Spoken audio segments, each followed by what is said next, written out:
A few bad results, that's nothing. You can ignore it. A few good results, you can ignore that as well. But if you regularly get bad results, that's a warning sign and you should see a doctor.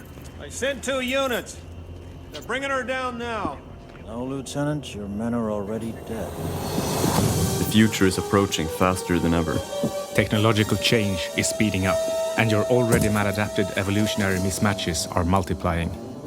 In the future, the current version of you is already dead.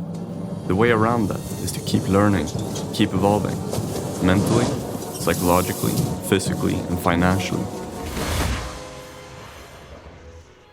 Hi and welcome to another episode of Future Skills, the podcast devoted to making you future-proof, with your hosts, me, Ludvig Sunstrom, and Karl-Mikael Syding. Today we'll talk about the easiest way to avoid chronic stress, to take your blood pressure. Why is this important? Again, it's like the other episode about preventive health tests. It's mostly boundary testing. It's to see when something is seriously wrong and then to take some drastic action. And most of the time it's not really useful, it's just preventive. Because most of the time you are healthy.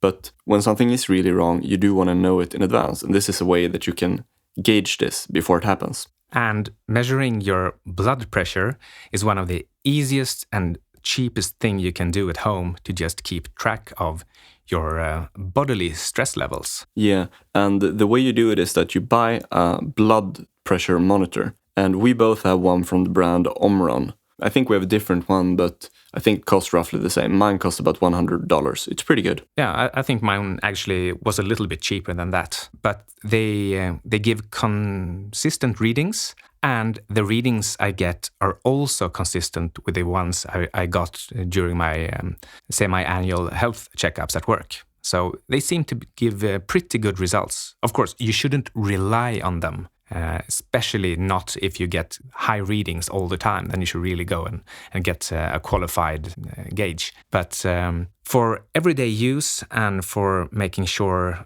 things don't change and that things aren't completely off, I think it's a very good measurement. Yeah, and I mean, when you do get a checkup at the doctors, this is one of the things that they do. They take your blood pressure, and you can take your own responsibility and do this for yourself. One thing with blood pressure is that it changes during the day. It changes from what you did right before or what you're planning to do. And when you take your blood pressure in a doctor's office, they only have time to take it once or twice, and only in that specific situation. So you don't really get the readings that you're interested in. Yeah, doctors are very busy people. I'll get the lubricant. There's no time for lubricant. There's always time for lubricant! All right, flip it. Go. Yeah, so get a blood pressure monitor and start taking your readings. Yeah, and so we'll assume now that you have bought a blood pressure gauge monitor, and it costs maybe $100, so it's not a lot, but it's very useful. And so we'll guess that you have this and just assume that. So now that you have your monitor, what you do is you might want to experiment with taking it different times of the day to see if it's different. Yeah, start with right off waking up in the morning, of course. That's the time to see what your resting heart rate is, for example, and not least see probably when your blood pressure is at the lowest. So you'll find the downside boundary on how you're feeling. Yeah, like that should be relatively normal as long as you're relaxed. And then you should also try to make it a habit to take the blood pressure when you feel really stressed for some reason. Either maybe because you worked out or something, or because you're psychologically stressed and you're maybe anxious before you have to give a presentation or something. Then you can see what the difference is in your body. And we're not talking about suddenly stopping the car to take your blood pressure right after being annoyed by some idiot on the road.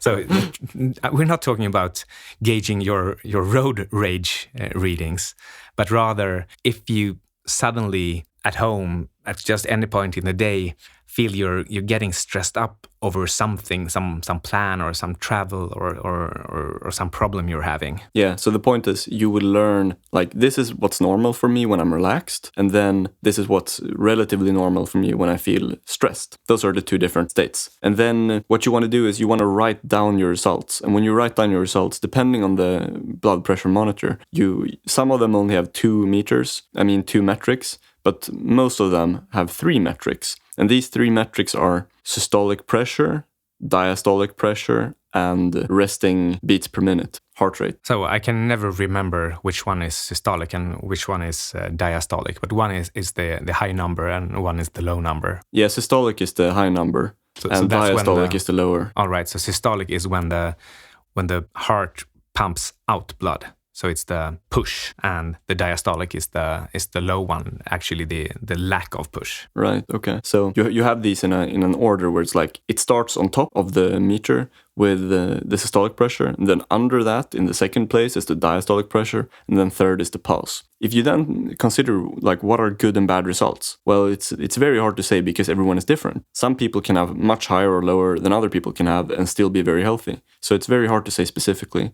But what you can say is that if you consistently have systolic pressure, the first number on top, if you have more than 120 systolic pressure and you have more than 80 diastolic pressure and your resting heart rate is more than 100 beats per minute. So 120, more than 80, and more than 100. If you have that, then that's a sign that you might be chronically stressed. And I'd like to stress that, sure, you can have a lot of good measurements, a lot of good readings, but if you regularly come upon bad readings, high pressure, high heart rate, even if you have a lot of good measurements in between, if you regularly get these bad results, you probably should go see a doctor to check up what's going on. Yeah, so to recap, I think if it just happens once or twice, you can just ignore it. It's not important. But if it happens consistently that you have these numbers, more than 120, more than 80, and more than 100, consistently, then you should be worried. Okay, to summarize,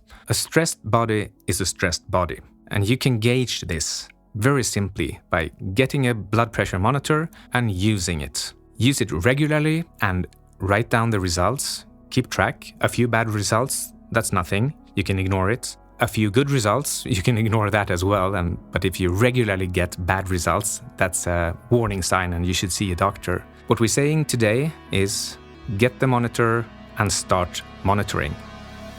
Yeah, it's a very simple tip everyone can do, and it's very easy for preventive health. So yeah, just do it. Yeah, and once you've started, you'll probably feel inspired to take action regarding your health as well. All right, thank you for today. You've been listening to Future Skills with Mikael Syding and Ludvig Sunstrom. Until next time. Bye.